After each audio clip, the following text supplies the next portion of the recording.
기도하겠습니다. 감사합니다. 오늘도 주님의 귀한 말씀 앞으로 나아갑니다. 말씀을 통해 우리가 주님을 만나게 하시고 또 깨닫고 우리의 삶을 주님 앞에 결단하며 나아가는 시간 되게 하여 주시옵소서.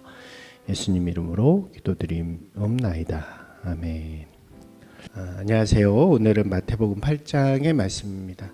이 8장에는 예수님께서 다양한 병자들을 만나시고 고치시는 장면들이 등장을 하게 됩니다.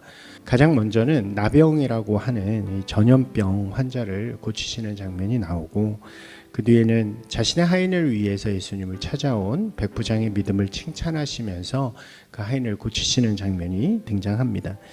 그리고 베드로의 장모와 그 외에 많은 병자들을 고치시는 장면이 이어지고요.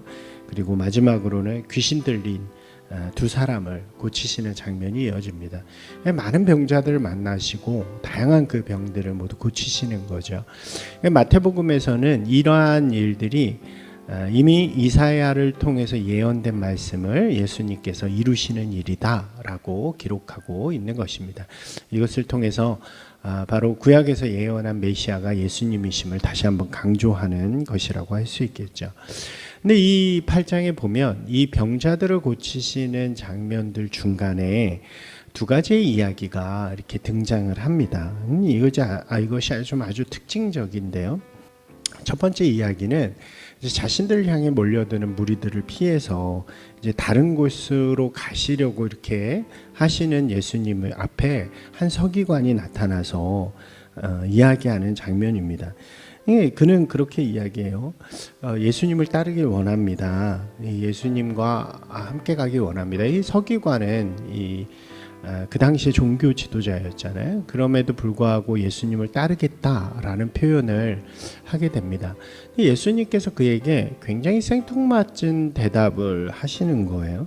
뭐라고 말씀하시냐면, 여우도 굴이 있고 공중의 새도 쉴 수 있는 곳이 있는데 나는 머리 둘 곳이 없는 사람이다 라고 말씀해 주십니다.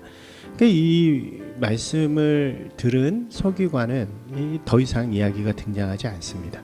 예수님을 따르지 않았다라고 볼 수 있겠죠. 아마도 이 서기관이 기대한 것은 한 능력 있는 선지자의 후광이었을 것이라고 생각이 되어집니다. 병자를 고치고 귀신을 내쫓고, 그래서 수많은 사람들이 이렇게 몰려드는 그런 광경 속에서 이분 곁에 있으면 아마도 자기가 받을 수 있는 것이 클 것이다, 무엇인가 혜택이 있을 것이라고 생각했을지 모르겠습니다.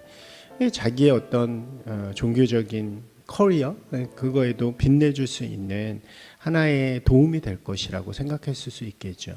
그런데 예수님께서는 그에게 엉뚱하게도 나는 집도 없는 사람이고 쉴 곳도 없다고 이야기하는 것입니다. 아마도 이 서기관의 마음에는 이렇게 자기가 황금줄을 잡은 줄 알았는데 갑자기 이 줄이 이상하다는 걸 느껴서 도망갔을지 모르겠죠. 우리의 믿음이 이와 같을 때가 있죠. 교회를 다니고 신앙을 가지면 무엇인가 내가 이 세상에서 살아갈 때 도움이 되기도 하고 나에게 이익이 되어지고 좋은 것을 얻고 높은 곳으로 갈 수 있다라는 기대를 가지기도 하는 것입니다. 어떻게 보면 이것은 서기관과 같은 마음이라고 할 수 있겠죠. 주님을 이용하는 마음, 신앙을 이용하는 마음입니다. 근데 진짜 말씀 가운데 들어가면 진짜 말씀은 이제 예수님께서 가신 십자가의 길을 발견하는 것이죠. 그때 우리의 신앙은 진짜 선택의 순간에 놓여지게 되는 것입니다. 예수님과 함께 그 십자가의 길을 갈 수 있는가? 예수님께서도 우리에게 그 십자가를 지고 따라오라고 말씀하십니다. 그것에 동의하지 못한다면 결국 서기관처럼 예수님을 떠나는 사람들이 될 수밖에 없는 것이죠. 이어지는 또 하나의 이야기는 제자들에 관한 이야기라고 할 수 있습니다. 이들은 예수님과 함께 배를 타고 호수를 건너게 됩니다.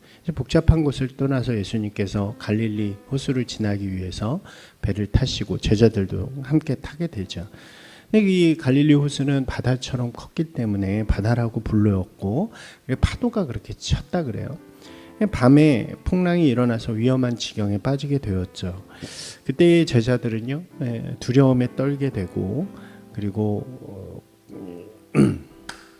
그때 제자들은 두려움에 떨면서 어찌할 바를 모른 채로 예수님만을 깨우게 되는 그런 장면입니다.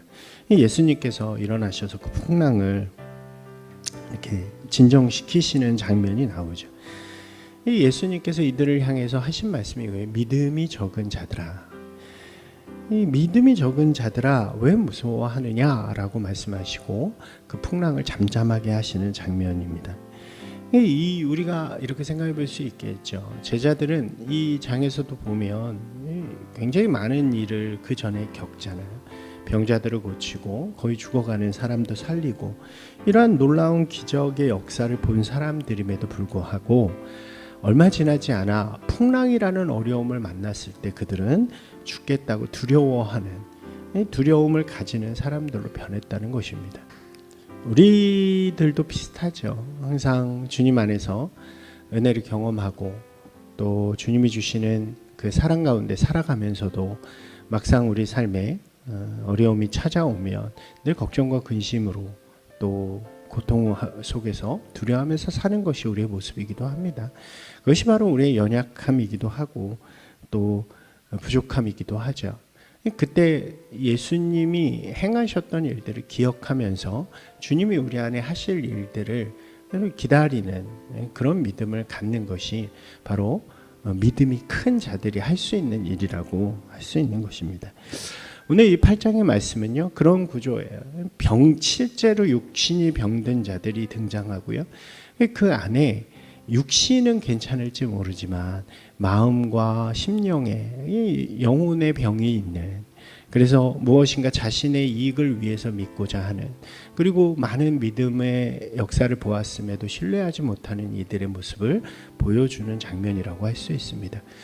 그 예수님께서는 그 모든 것을 치유하시는 분이죠. 육신의 병뿐만 아니라 우리 마음의 병들, 그리고 믿음의 약한 부분까지도 예수님께서는 함께 하시고 치유하시고 새롭게 하시는 분이시라는 것을 오늘 이 말씀 속에서 분명하게 이야기를 하는 것입니다.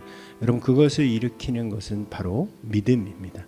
작은 믿음이 그러한 기적들을 일으키고 우리의 삶에 아프고 어려운 일들까지도 고치시고 역사하시는 줄로 믿습니다. 사랑하는 여러분, 그 믿음으로 오늘을 살아가는 여러분들이 되시기를 주님의 이름으로 축원합니다.